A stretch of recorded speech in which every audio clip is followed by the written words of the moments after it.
Hey guys, how you going? It's the Outback Gamer, aka Laz. How are you all? We're here for episode 9 of Just Like Rossi, and today we're racing on TT Assens in Netherlands.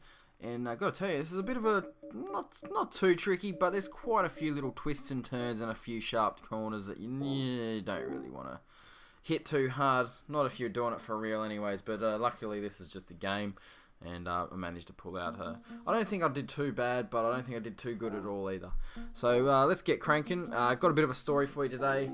Pretty much it's going to be about how I broke and destroyed my YZ125. It was a few years back now. Obviously I weigh a few more kilos, so it'd be a bit of a struggle on that bike, or for the bike to carry me anyways. So a little bit about the track, guys. It's obviously in Netherlands. It has 17 corners. It has 11 right, 6 left. Alrighty, the length of the track, or the length is the only way you can really call it, is the length, you twat. Anyways, it's 4.5, roughly 4.5 kilometers, which works out to about 2.8 miles.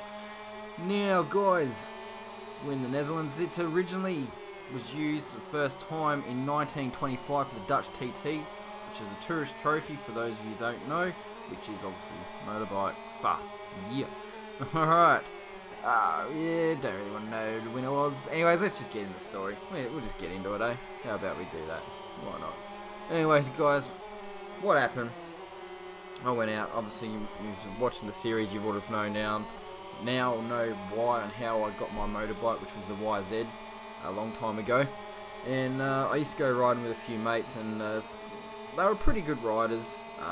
One of them was just starting out a little bit, I had a little bit more skill, not much, but a little bit more than what he did. And another mate was been doing it since he was like 6 or something like that, and he's been doing a lot of freestyle motocross and racing and that kind of stuff. So, as you do, you kind of get egged on by your mates. A little bit of peer pressure, never hurt anyone. Well, so they say, never hurt anyone. Well, let me tell you, it does. Anyways, we were out, and we go to this place called Romeo Road, which is out in probably about half an hour from where I'm at the moment. And we'd go out there, and it was real sandy. Like, it was obviously, this is the beach, so it's going to be sand everywhere. And I'm not too much of a keen rider on the sand. I mean, I can ride on the sand. I'm quite confident on the sand. I prefer not to, but I can do it, so it doesn't matter. But I can do it anyways. So we're out there. We're having a bit of a run around, and we had there was 4 of us out there. I mean, we watched these guys, and they had CR250s, but they were pretty much kitted out for freestyle. So they had the short back fender, all the grab rails and stuff like that, and they looked mint. And these guys, what they were doing a step-up jump. Now, what was happening was they were coming out from the top of another sand dune, coming down the sand dune, and then hitting it and just pinning it in second gear and hitting the ramp, which was going up over another sand dune. Now, they're probably hitting it at around about 50, 60k an hour. And they were giving it shit going over, and anyway, they were pulling off some really cool tricks. And that, anyways, those guys left, and we were like, oh, should we try it? I think we should try it. I think we should. So, anyways, my mate Bam, he's gone up, and he's got a, what did he have? He had a SX 250 SX, which is a KTM, right? No, it was 125. My bad. 125 SX. So he's gone up to the top of sand dune, and at first we were just hitting it, just rolling over, so we're getting used to the speed we need to hit it. Anyway, so we did that a few times. A few of us did that, and then I had to go, and kind of stressed a little bit because I hadn't done ramp jumping before. I'd done dirt jumping, where you just basically use, like, the formation of the land, like the outlay of the landscape. You use it to jump and stuff, you know what I mean? Rah, you know what I'm talking about, hopefully. But never done a ramp before. Now, the ramp was pretty scary for the first time. I've come down the sand dune, and basically what I was doing was I was trying to watch how fast Bam was hitting it, because his bike was better than mine, obviously, but similar. I had a 125 two-stroke, he had a 125 two-stroke, so that was pretty much similar in some sense, you know what I mean? So I kind of figured out how hard I got to hit it, come down, hit the jump, rolled over it.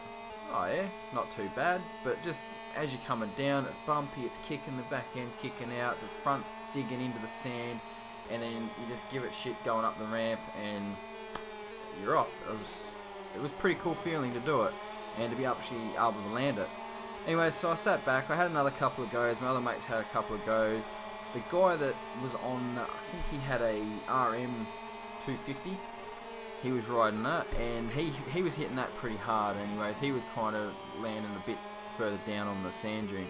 Anyway, he kept going. He was doing alright, and no one really had the balls to do any tricks except for Bam. He was going off, and he was like doing some little heel clicks and no handers and just little stuff like that. I mean, I was just like happy to just hit the ramp, so I was happy doing that. So anyway, cut the long story short, I was coming up and I got told to do a no footer. Alright, no worries. So as I'm coming down the sand dune, bumping around, obviously we had like a bit of carpet down the very end, so that it kind of had a bit of a smooth runway. Coming down, it's bouncing around like buggery, and as I've hit the ramp, I've kind of leant back. As I've leant back, my hand's gone back on the throttle, giving it a bit of shit, going up, the back end flung out from underneath me. I've bailed, I've chucked the bike's gone up over the sand dune, I've fallen into the side of the sand dune. I was alright, so yeah, thanks for asking. I was fine, but the bike flew over, went off on an angle, and off the down ramp of the sand dune, there was a big boulder, or rock, as you will, and the bike hit that, the engine casing cracked, and I was like, gotta be fucking me. So anyway, it took me like an hour and a half to push the bike all the way back to my ute, only to get back there to find out I had a parking fine of $480 for parking on private property. Fortunately for me, I disputed that one and actually got away with it, because there was no sign there stating that it was private property. Later found out the sign was on the floor covered in sand. No one could read it, therefore they couldn't charge me with anything. So it was good. Unfortunately, my bike was wrecked. To fix it, I got quoted, they were talking something like up into $2,000–3,000. The bike only cost me $3, so I wasn't going to go and spend that again on a bike that, you know, I got its money's worth out of it. So I was like, nah, you know what, I'm not going to fix it. I'll just leave it and try and fix it myself. Anyways, like most of you would know, doing a job for butchering, cutting a beast up out in the farm. Young kid goes to me, oh, I want to get a bike, but mum and dad won't let me. Mate, I got one at home. It's broken. If you can fix it, you can have it. Gave it to him. The next weekend, he had it up and running, and he had a brand, well, you know, pretty much a new bike for himself.